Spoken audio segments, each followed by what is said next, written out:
news today, but we are seeing the second single highest case count in Manitoba since the beginning of the pandemic. Julie, actually, the Manitoba government is now reporting 560 new cases. Even with 3 earlier cases removed due to data correction, the number now surpasses the previous high of 546.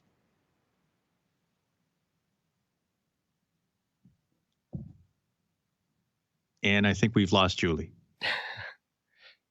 Raywat, the numbers are high, big time. They are high. Now, it's important to note that you're going to have some daily fluctuations.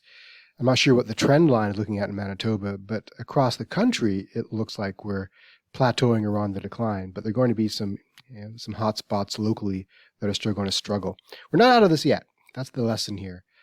But we seem to know what we have to do, and so let's go ahead and do it. But I think we have to emphasize that, thousands of cases in Ontario, the comparable of 500 cases in Manitoba, puts us in a real predicament here. Yeah, the rate per population is much higher in Manitoba. I'm not sure why that is. It might be just some randomness. I'm not sure.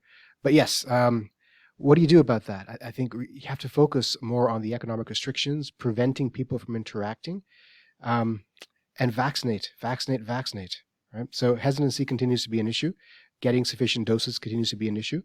And getting it to the right places. Across the country, workplace outbreaks seems to be what's driving a lot of this. So hopefully public health locally is focusing on workplaces. That seems to be the best thing to do.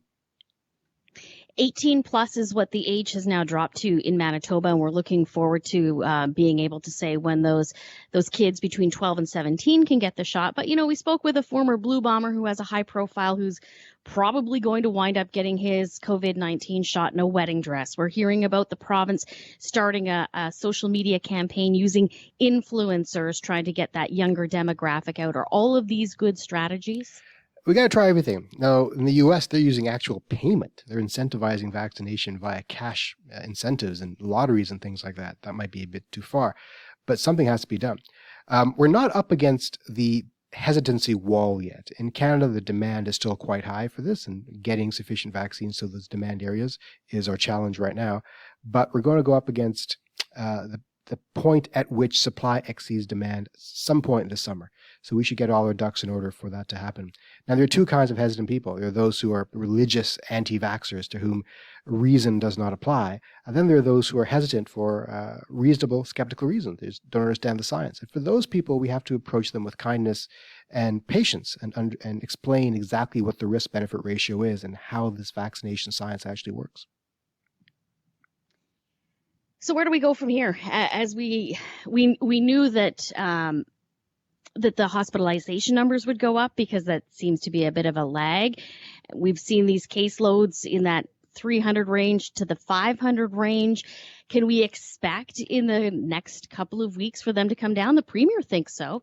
I think they will eventually come down. Obviously, they'll eventually come down. The question is when.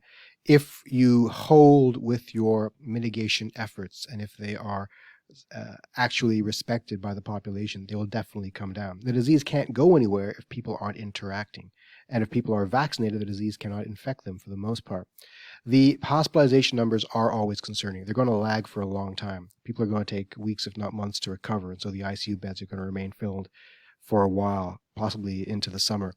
So keep that in mind. But yes, it's going to be at least 2 weeks. In Ontario, we're thinking of expanding our lockdown measures well into June, probably late into June. And I expect Manitoba might see a similar path. Raywat Deonandan from the University of Ottawa joining us here live on 680 CJOB.